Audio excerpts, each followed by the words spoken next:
100일차 장사냐 사업이냐. 만약에 지금 내가 하는 사업의 초기에 도시락을 팔아서 돈을 벌겠다는 비즈니스를 계획했다면 지금쯤 잘하면 식당 서너 개 가진 식당 주인이 되었을 것이다. 하지만 나는 프랜차이즈 비즈니스가 무엇인지도 모르는 가운데 프랜차이즈를 만들었다.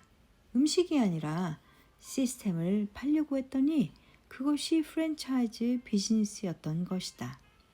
요리사도 아니었고 욕심은 하늘만큼 컸었기 때문이다. 나는 언제나 장사가 아닌 사업을 하고 싶었다. 매번 사업체를 가질 때마다 장사에서 사업으로 가는 길목에서 주저앉곤 했다. 장사와 사업의 차이를 묻는 사람이 있을 것이다. 가장 큰 차이는 두 가지다. 하나는 시장을 바라보는 규모다. 장사는 동네만을 목표로 한다. 이 골목에서 살아남으면 그만이다. 잘 되면 하나 더 만들거나 프리미엄 붙여 파는 게 목적이다. 사업은 이 골목이 아닌 이 사업을 하는 모든 가게들을 목표로 한다. 관리에 자신이 있고 자본의 여유가 있다면 직영점 형태로 하나씩 늘려가는 것이고, 자본이 없고 시간이 부족하면 프랜차이즈로 수백 개씩 여는 것이다. 결국 장사는 물품을 파는 것이고 사업은 매장을 파는 것이다. 두 번째 차이는 하나의 사업을 운영함에 있어 사장의 업무 범위다. 사장이 모든 것을 직원들보다 잘하는 경우는 장사다. 손님 접대도 메뉴 개발도 계산대에 서는 것도 회계, 광고, 하다못해 문 밖에 광고지를 붙이는 요령이나 주문 음식 포장하는 것까지도 사장이 직원들보다 잘한다면 장사다. 반면 유능한 사업가는 그런 일들은 자신보다 잘할 사람들을 키운다. 고객 응대를 잘하는 매니저를 확보하거나 인성 좋은 직원을 가르쳐 자신보다 더 잘하게 독려하고 인정해준다. 주방장도 창의적인 메뉴가 나오도록 업무를 보고해주거나 고객이 갑자기 몰리면 사장을 불러 도움을 청하는 게 아니라 최선을 다하지 못했음을 미안하게 만드는 재주도 배운다. 시간제 직원이 오히려 계산대 사용법을 알려줄 정도로 교육도 되어야 한다. 어느 직원에게든 사장은 몰라도 될 정도로 직원을 스스로 업무 내용의 전문가가 되도록 구조적 작업을 할 줄 알면 사업가다. 이런 사업가가 되기 위해서는 직원들이 실수를 통해 성장하는 동안 단단히 참고 견뎌줘야 한다.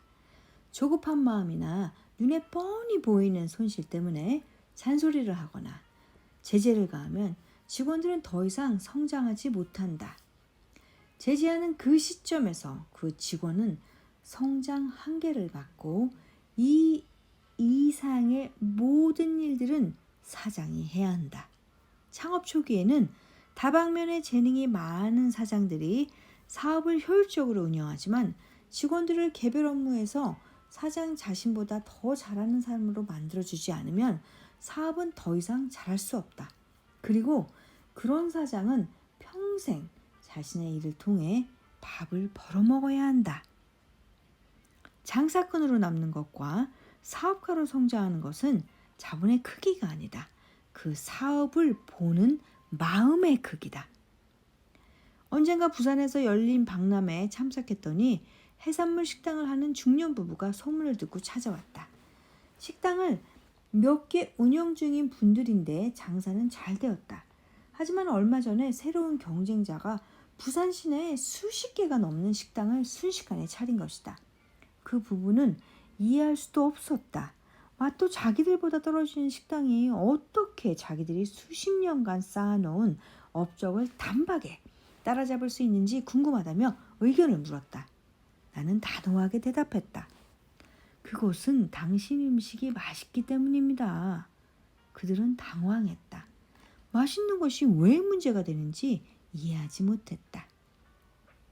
당신은 맛을 중시하는 사람이기에 사업가라기보다 요리사가 되길 원했습니다. 그러다 보니 당신은 모든 매장을 돌며 맛을 유지하는데 엄청 노력했을 겁니다. 그 성실한 덕분에 다행히 몇 개의 매장이나마 가질 수 있었습니다. 그러나 당신 몸은 하나이니 더 이상 늘릴 수 없었겠지요. 반면 그 젊은 친구들은 맛보다는 어느 매장이나 실망하지 않을 정도의 동일한 맛을 유지하는 데 초점을 두었을 겁니다. 그렇게 구조화된 메뉴 관리 방법을 개발했으니 수십 개의 매장을 열어도 문제가 없었을 겁니다.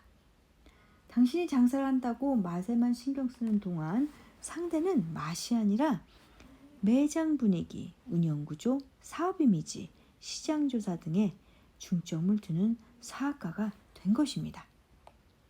좋은 음악이라고 해서 대중적인 사람들을 받는 것이 아니듯이 맛이 있다고 모두가 좋아하는 것이 아닙니다. 맛은 환경에 따라 주관적인 겁니다. 그제야 부부는 무릎을 치며 돌아갔다. 장사를 잘하는 사람이 정말 성공하면 대박집을 운영한다. 그러나 그 사람이 시스템을 통한 구조적 사업을 하는 방법을 배우면 수백 개의 매장을 거느린 중견 사업가가 될 수도 있다. 여기서 한 단계 더 나아가는 방법이 있다. 사업가를 넘어선 기업가가 있다. 장사꾼은 하나의 업체를 중심으로 성공하고 사업가는 그 업종을 중심으로 성공해 나아가지만 기업가는 산업 산체를 중심으로 성장해 간다. 예컨대 떡볶이 매장을 가진 사람을 장사꾼이라 하면 떡볶이 체인을 가진 오너는 사업가이고 분식 사업을 이끌면 기업가로 분류된다고 볼 수 있다. 과수원을 상상해보자. 그 과수원에는 많은 과일 나무들이 있다. 이 나무들을 각자 하나의 산업으로 상징하자. 한 나무는 식품 사업 나무다. 그 위에 가지가 있어 각각의 가지는 제조산업, 유통산업, 식당산업 등으로 나뉘고 식당산업 위엔 작은 가지가 있어 한식, 일식, 중식, 이탈리아식, 분식 등등으로 다시 세분된다. 한식이라는 작은 가지는 다시 정식, 가정식, 전문식, 향토식 등으로 세분화되어 가면서 결국엔 칼국수나 비빔밥처럼 입새로 산업을 이룬다. 사업을 하는 사람이라면 이제 어디로 가고 싶은지를 결정해야 한다. 아주 다행스러운 것은 어디를 목표로 하는 것은 자본의 크기가 아니라 마음의 크기라는 점이다. 내가 입새에 만족한다면 이 글은 저 위에서 읽기를 그쳤어야 한다. 그러나 내가 가지를 움켜쥐고 싶다면 또는 더 굵은 가지를 움켜쥐고 바람에 흔들리거나 계절이 바뀌어도 떨어지지 않으려는 욕심이 있다면 장사가 아닌 사업가를 꿈꿔라.